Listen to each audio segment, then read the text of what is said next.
Okay, the next concept I want to teach you is about belief systems. Now, I call it BS just to remind me what it is. It's BS. It's simply a belief system. What's a belief system? It's an idea that you made up in your head. And just because we've had it for a long time, just because we think it's true, it's just a story that we made up. Most of our BS, our belief systems, when rigorously examined in the 99 percentile, you're going to find out they're not true at all. They're not true. And they're hurting you. And this is why, like I said earlier, we're not controlled by deep-seated unconscious forces. We have a system of rules and beliefs, programs that we run in our heads that aren't necessarily true. But we defend them. It's called confirmation bias. Here's what happens. Somebody gets an idea in their head. They think it's true for whatever reason. It's probably not, but they get it in their head. Like most things in life that most people believe aren't true. It's not just you. It's me. It's everybody else. In the 99 percentile, it's not true. But once they get it, to protect our self-esteem, your brain does a weird thing. It makes it true. It sucks in information from the environment that says, hey, this is right. And it defends against, rejects, does not listen to, or listens to, and then attacks anything that does not match up with that what? BS, that belief system. Just because you believe something, just because you're in love with it, doesn't mean it's true. And if it's hurting you, you need to get rid of it.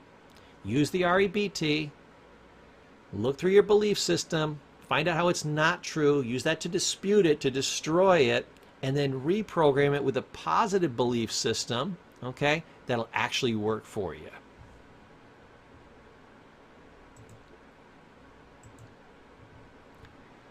Now, we need to learn specific ways to counter our own BS, those belief systems. We have to figure out disputing and counter statements.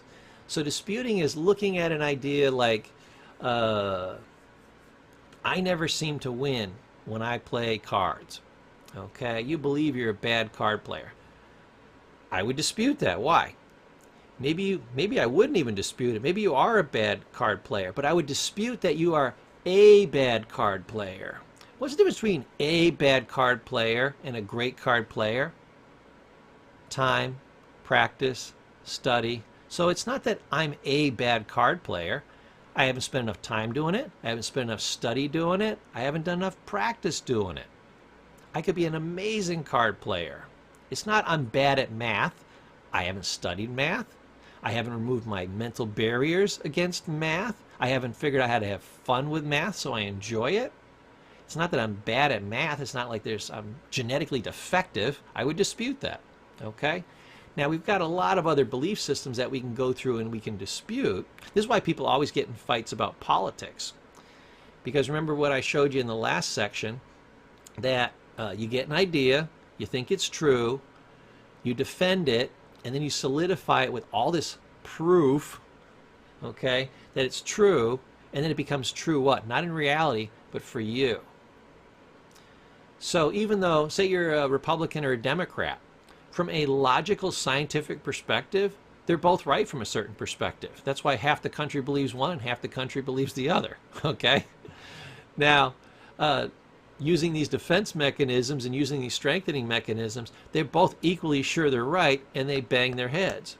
And in reality, they're both right and they're both wrong. It all depends upon what are we talking about and how are we looking at it. It's a framing issue. It's not who's right and who's wrong. It's how are you looking at it. And at the end of the day, both philosophies, Republican and Democrat, from a certain perspective, are both wrong. So it's kind of an odd thing. But we have to look at how we can dispute and use counter statements. So disputing is saying, is it true? And then looking at all the ways that it's not true. So a great question to ask is it true? And a counter statement is figuring out what you're going to say to yourself instead of the old negativity. So disputing is figuring out how it's wrong, and the counter statement is, no, it's not this, it's this. No, I'm not a bad card player. I haven't practiced enough yet. Okay? I haven't made it a priority in my life. That's the counter statement. I'm not good at playing cards yet is a counter statement. They call that the power of yet. We use that a lot in therapy. So figure out how to use the good counter statements.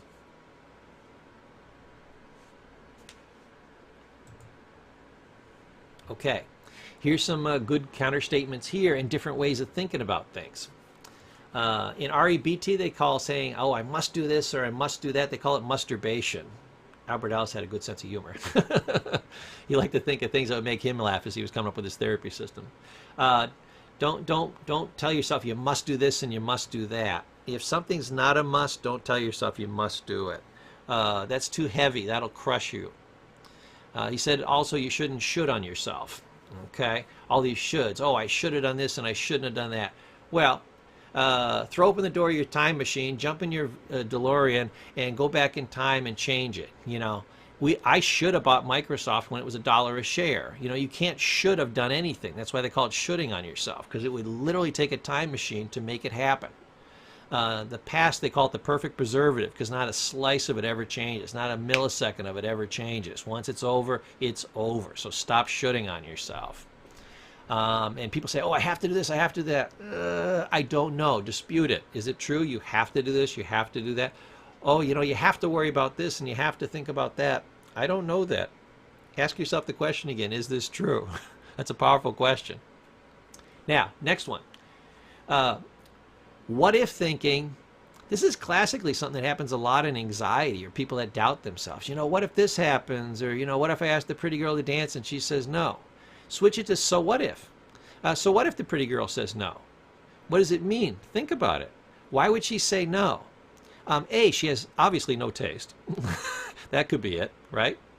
And you wouldn't want to hang out with somebody for the rest of your life that has no taste and doesn't even really desire you. So the worst thing that could have happened is she said yes, tolerated you, put you through 3 or 4 dates of suffering, used up all your money, got you all emotionally wrapped up, and then dumped you.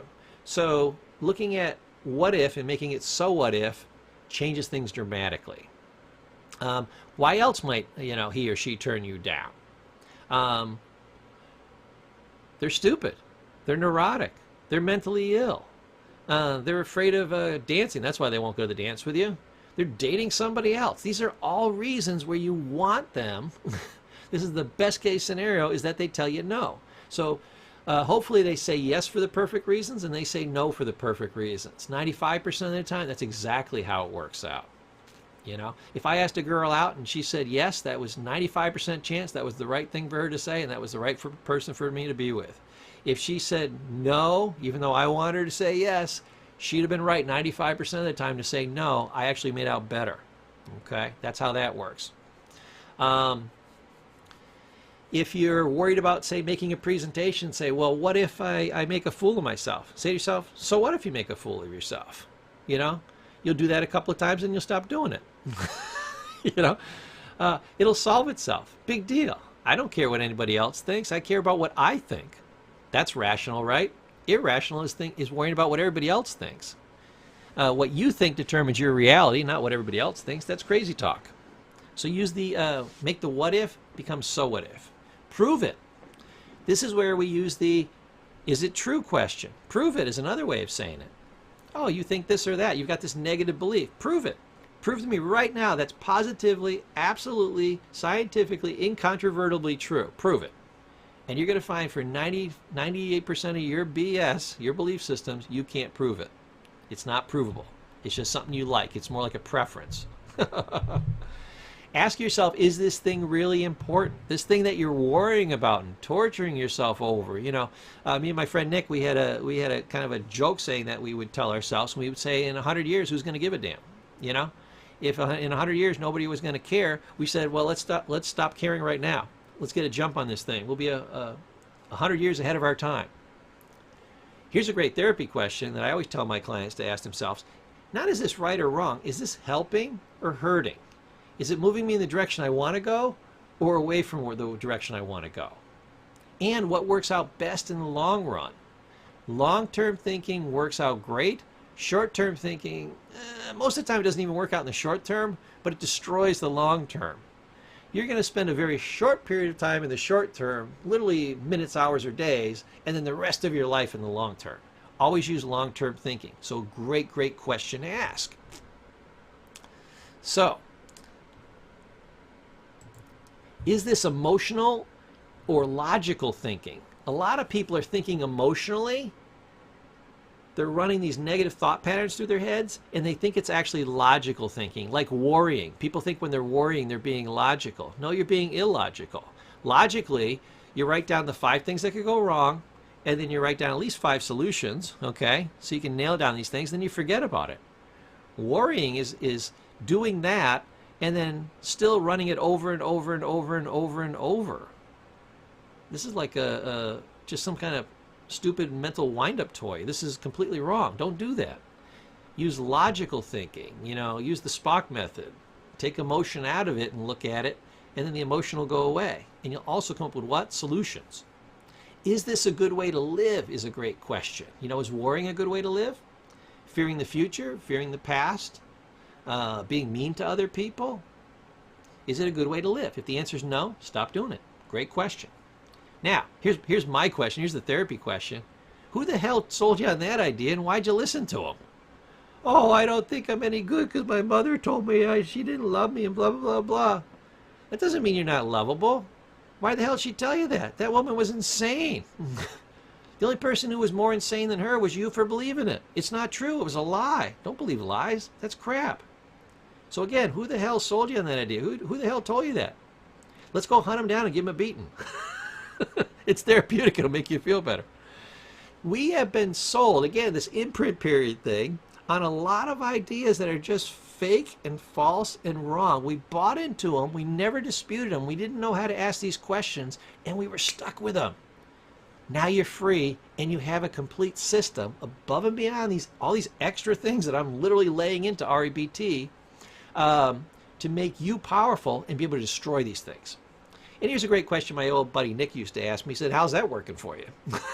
You know, I'd say, you know, I asked this girl out and she said no, and I've been feeling bad for several days. And he'd say, well, how's that working for you? You know, I mean, I'd be like, well, what are you talking about? He said, well, you know, what's the appropriate amount of time to feel bad? Because you seem to have this system of feeling bad over and over and over again. And I want to just ask you, I want to check in with you, you know, 5 days later, how's that working for you? Is this something you want to keep on doing or quit? If it's not really working for you, I highly recommend you stop. Nick wasn't a genius, but boy, he came up with some really good ones. How's that working for you? Remember that one.